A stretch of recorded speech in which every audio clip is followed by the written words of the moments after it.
सर्वांना हरिओम. सुखासारिखे पूर्ण वैराग्य जाचे, वसिष्ठा परी ज्ञान योगेश्वराचे. कवी वाल्मिका सारिखा मान्य ऐसा, नमस्कार माझा सद्गुरु रामदासा.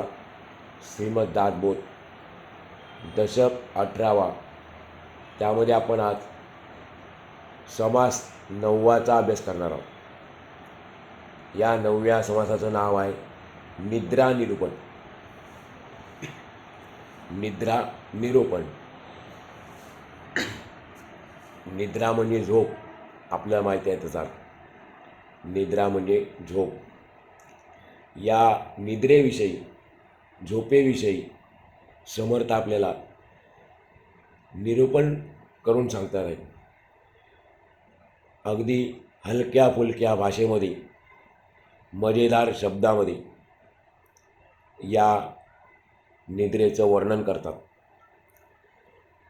या समासात समर्थांनी हा जो विषय घेतलेला आहे निद्रेचा, तो बहुतांशी लोकांच्या अतिशय आवडीचा विषय आहे. त्यांनी यातून झोपेचे वर्णन केले आहे. मानवी जीवनात झोपेला किती महत्त्व आहे हे काही कोणाला सांगायला नको. प्रत्येकाला झोपेचं महत्त्व माहीत आहे. खाणे पिणे, झोप, मलमूत्र विसर्जन इत्यादी मानवी शरीराच्या मूलभूत गरजा आहेत. पण त्यातल्या त्यात झोपेचे स्थान तर विशेष महत्त्वाचे आहे. एखाद्या माणसाला एक दिवस खायला अन्न मिळाले नाही तर त्याला विशेष काहीच वाटत नाही. पण जर एक दिवस त्याला मुळीच झोप मिळाली नाही तर त्याला फार बेचैन होऊन जाते.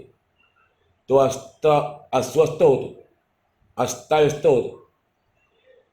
संत मात्र, साधू संत महात्मे मात्र झोपेकडे एका वेगळ्या दृष्टीने, निराळ्या भूमिकेने तर पाहतात. भूमिका झोपेबद्दल साधू संतांची वेगळी असते. व्यवहारामध्ये माणूस जेव्हा जागा असतो तेव्हा त्याचा विवेक सतेज असतो, म्हणजे त्याचा विवेक जागृत असतो. त्याची ज्ञानक्रिया व्यवस्थितपणे चालते. परंतु जेव्हा माणूस निद्रेच्या अधीन होतो, म्हणजे तो झोपतो, तेव्हा तो अज्ञानाच्या अंधारात जातो. म्हणजे जागेपणीचे ज्ञान हे काही खऱ्या अर्थाने अज्ञानाचा नाश करणारे ज्ञान नव्हे. ज्ञान आणि अज्ञानामध्ये फरक काय? आपण कशाला अज्ञान समजतो? समर्थ आपल्याला त्याच्यातून बाहेर काढतात. काय म्हणतात ते? की जेव्हा माणूस निद्रेच्या अधीन होतो तेव्हा तो झोपतो आणि त्यावेळेला तो अज्ञानाच्या अंधारात जातो. म्हणजे जागे असताना त्याचं जे ज्ञान असतं ते खऱ्या अर्थाने अज्ञानाचा नाश करणारे ज्ञान नव्हे. म्हणून जागेपणी जगात मोठेपण भोगणारे आणि मोठेपणा मिरवणारे लोक झोपेत अगदी निराळेच आढळतात. माणसे झोपी गेली की किती हास्यास्पद होतात हे या समासात पाहावे.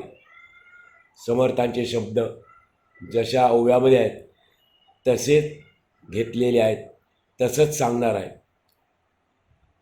समर्थ सांगतात, जो खरा साधक आहे त्याची प्रथमता झोप कमी होईल आणि नंतर नियंत्रण, त्याचे झोपेवर नियंत्रण म्हणजे त्याचा ताबा राहील. आत्मज्ञान झाल्यानंतर आपल्याला जी झोप येते ती झोप शिल्लक राहत नाही. आत्मज्ञान होतं आपल्याला तेवढं आपली झोप शिल्लकच राहत नाही. ज्ञानी पुरुष निजलेला, झोपलेला जरी दिसत असला तरी तो आपल्या अंतर्यामी मात्र जागा असतो. या ठिकाणी झोप हे अज्ञानाच्या अस्तित्वाचे गमक आहे, म्हणजे अज्ञानाच्या अस्तित्वाचे चिन्ह आहे. अष्टदा प्रकृतीच्या प्रक्रियेची लहान आवृत्ती आहे. झोप म्हणजे अष्टदा प्रकृती आहे ना, त्या अष्टप्रकृतीच्या प्रक्रियेची लहान आवृत्ती आहे. जागेपणी सर्व व्यवहार करून माणसाचा जीव रात्री जसा झोपेच्या कुशीत शिरतो, जागेपणी व्यवहार करून माणसाचा जीव रात्री जसा झोपेच्या कुशीत शिरतो, त्याचप्रमाणे अष्टदा प्रकृती सारे विश्व निर्माण करते. काही काळ ते चालवते आणि अखेर त्याला विश्वालाच गिळून टाकते. विश्व गिळून टाकल्यानंतर गाढ झोपेसारखी अवस्था असते. आत्मज्ञानी पुरुष मूळ मायेपर्यंत जातो. तुर्येमध्ये म्हणजे तुर्य अवस्थेमध्ये प्रवेश करतो, म्हणून त्याला लौकिक अर्थाने झोपच लागत नाही. रात्र बनून अंधार झाला, जेवणी खावणी झाली की सामान्य माणसे झोपी जातात. झोपेपर्यंत त्यांचा स्वतःच्या वागण्यावर ताबा चालतो, परंतु एकदा का ती माणसं झोपी गेली, कोणी झोपी गेला की त्याचा ताबा सुटतो. तेव्हा एक एक तरा आपल्या दृष्टीत पडतात. स्वामीजी म्हणतात की आदिपुरुषाला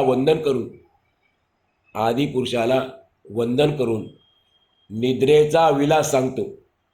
निद्रा झोप कशी असते, झोपेत माणसं काय काय करतात, आपल्याला बहुतेकांना परिचित पण असेल, पण आपण समर्थांच्या शब्दातून ऐकूया झोपेत माणसं काय काय करतात.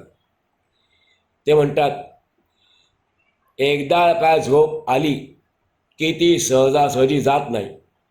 माणसाला झोप ही अनावर आहे, ती येतच असते. झोपेने शरीर व्यापले की मग सुस्ती येते, अंग मोडून येते आणि जांभया येऊ लागतात. जांभळ्या नाही, बरेच जण चुके होतात, जांभळ्या नाही, जांभया येऊ लागतात आणि मग माणसाला बसवत नाही. झोप आलेल्या मनुष्याला कडा कडा जांभया येतात. तो चटाचट चुटक्या वाजवतो आणि डक्काडक डुलक्या खाऊ लागतो. स्वामींची शब्द की मजा आहे बघा, आपल्याला खूप मजा वाटेल त्या वर्णन केल्यानंतर. झोप आल्यानंतर माणूस जांभया देऊ लागतो, चटाचट चुटक्या वाजवतो आणि डकाडक डुलक्या खातो. झोप आले की माणसाचे डोळे मिटतात, तर एखाद्याचे डोळे अर्धवट लागतात. म्हणजे जणू काय तो झोपलेला नाही, आपल्याकडे पाहतो आहे असं वाटतं, पण तो झोपलेला असतो. त्याचे डोळे अर्धवट असतात, अर्धवट मिटलेले असतात आणि एखादा दचकून इकडे तिकडे पाहू लागतो. हे सर्व न पाहताना मनुष्य झोपेत काय काय करतो ते सांगता स्वामी, ते आपण लक्षात ठेवायचं. एखाद्या माणसाला झोपेतच भीती वाटते आणि दचकून इकडे तिकडे पाहू लागतो. झोपेच्या भरात कीर्तन ऐकायला बसायला एखादा श्रोता एकदम उताना पडतो. कीर्तन ऐकतो आहे, पण झोप आली की तो अचानक उताना पडतो. कीर्तनकार बुवाच्या विण्यावर पडला तर विणाच फुटतो, किंवा हुडुकी नावाच्या वाद्यावर पडल्यामुळे त्या हुडुकी वाद्याचे तुकडे होतात, पण त्याला काही शुद्ध नसते. एखादा टेकून बसलेला माणूस बसल्या बसल्यात घोरायला लागतो. एखादा माणूस हळूहळू उताना होऊ लागतो.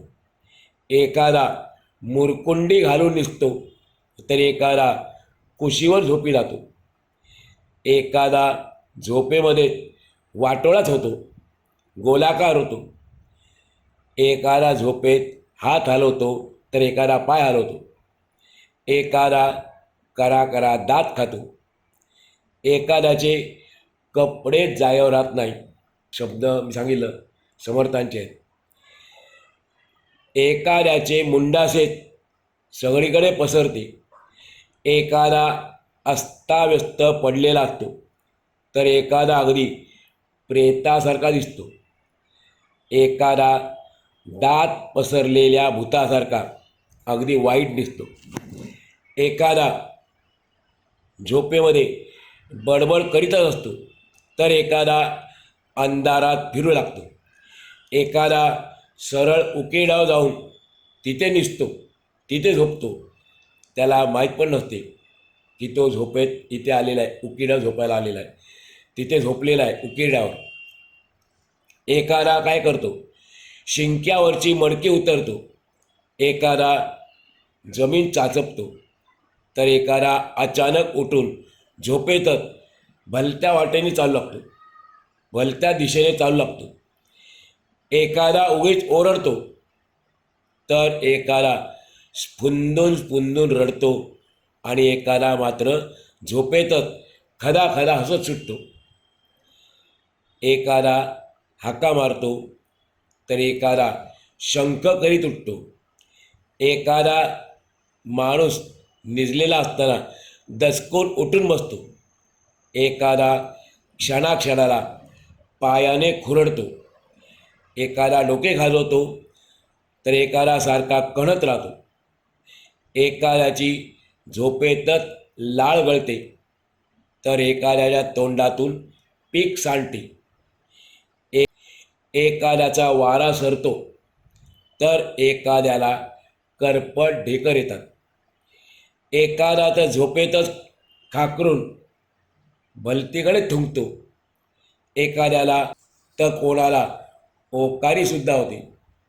एखादा खोकतो, तर एखादा शिंकतो, तर एखादा झोपेतच पाणी मागतो. एखादा वाईट स्वप्न पाहून खूप घाबरतो, तर एखादा चांगले स्वप्न पाहून आनंदित होतो. एखादा माणूस गाढ झोपेत अगदी स्वस्थपणे निजलेला असतो, तर एखादा मोठमोठ्याने घोरत राहतो. अशा प्रकारे निरनिराळ्या अवस्थांमध्ये झोपलेली माणसे पहाट झाली की जागे होतात. समर्थांनी आपल्याला आत्तापर्यंत माणसाच्या झोपेच्या वेगवेगळ्या अवस्थेचं अगदी सोप्या भाषेत, गमत्या भाषेत वर्णन करून सांगितलेलं आहे. झोप झाली माणसाची, पहाट झाली की जागे होतात आणि मग प्रत्येकजण जणू काही शुद्धीवर आल्यासारखा वागू लागतो.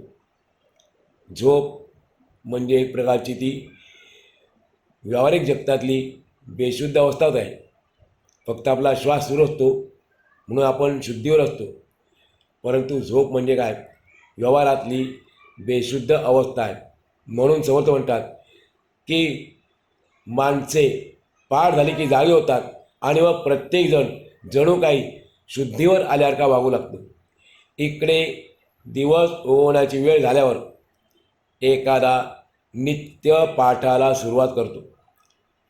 पहाटे स्नान झाल्यानंतर तो आपला नित्यपाठ जो आहे, नित्यक्रम आहे, त्याला सुरुवात करतो. तर एखादा प्रातस्मरण करतो आणि हरिकीर्तन मांडतो. एखादा माणूस मनामध्ये ध्यानमूर्ती आठवतो, भगवंताची मूर्ती डोळ्यासमोर आणतो आणि त्या मूर्तीचे तो ध्यान करायला लागतो. तर एखादा कोणी एकांतात बसून जप करतो. प्रत्येकाची दिवस ओल्यानंतर जी कार्यपद्धती आहे ती वेगवेगळी कशी आहे ते सांगतात. एखादा माणूस एकांतात जाऊन एकांतात बसून भगवंताचे नामस्मरण करतो, त्याच्या नामाचा जप करतो. तर कोणी अनेक प्रकाराने आपल्या पाठांतराची उजळणी करू लागतो. आपल्याला एका गोष्ट लक्षात ठेवायची असेल, पाठ व्हावी असं वाटेल तर प्रभातकाळी पूर्वीचे सांगायचे जुने की पहाटे उठल्यानंतर आपण जर पाठांतर केलं तर ते आपल्या नीट लक्षात राहतं कायमस्वरूपी. नंतर दिवसभरामध्ये आपण किती प्रयत्न केला तर तेवढं लक्षात राहणं शक्य नसते. म्हणून एखादा काय करतो, अनेक प्रकाराने आपल्या पाठांतराची उजळणी करू लागतो. जो तो आपल्या आपल्या कला आणि विद्या शिकू लागतो. त्याच्या ज्या कला आहेत, त्याच्या विद्या आहेत, ते तो शिकायला सुरुवात करतो. दिवस सुरू झाल्यानंतर नंतर चांगली जाग आली आणि जो तो आपापल्या व्यवसायात लक्ष घालू लागला. ज्ञानी पुरुष दृश्य असणारी अशाश्वत तत्वे टाकून लांब सरतो. जो खरा ज्ञानी आहे, अर्थात आत्मज्ञानी हे समजायला आपण, तो या दृश्य असणाऱ्या अशाश्वत तत्वांना मागे टाकून लांब जातो. तुर्यावस्थेच्या पलीकडे, तुर्य अवस्था आहे, चौथी अवस्था. पहिली आहे झोप, नंतर स्वप्न, त्यानंतर मग सुषुप्ती, चौथी सूर्यावस्था आहे. तर या तुर्यावस्थेच्या तो पलीकडे जातो आणि संपूर्ण आत्मनिवेदन करून ब्रह्मरूप होतो. असा आत्मनी पुरुष असतो. या समाजामध्ये जे वर्णन केलं नाव आहे निद्रा निरूपण, ते वर्णन सामान्य लोकांच्या झोपेचं होतं. वास्तविक पाहता जे ज्ञानी आहेत, शहाणे आहेत, म्हणजे एका शब्दात संत महात्मे आहेत, त्यांची झोप वेगळी आणि आपली झोप वेगळी. ते ज्यावेळेला झोपलेले असतात, ज्या ठिकाणी झोपलेले असतात त्या ठिकाणी आपण जागे असतो, आणि आपण ज्या ठिकाणी झोपलेलो असतो त्या ठिकाणी ते जागे असतात.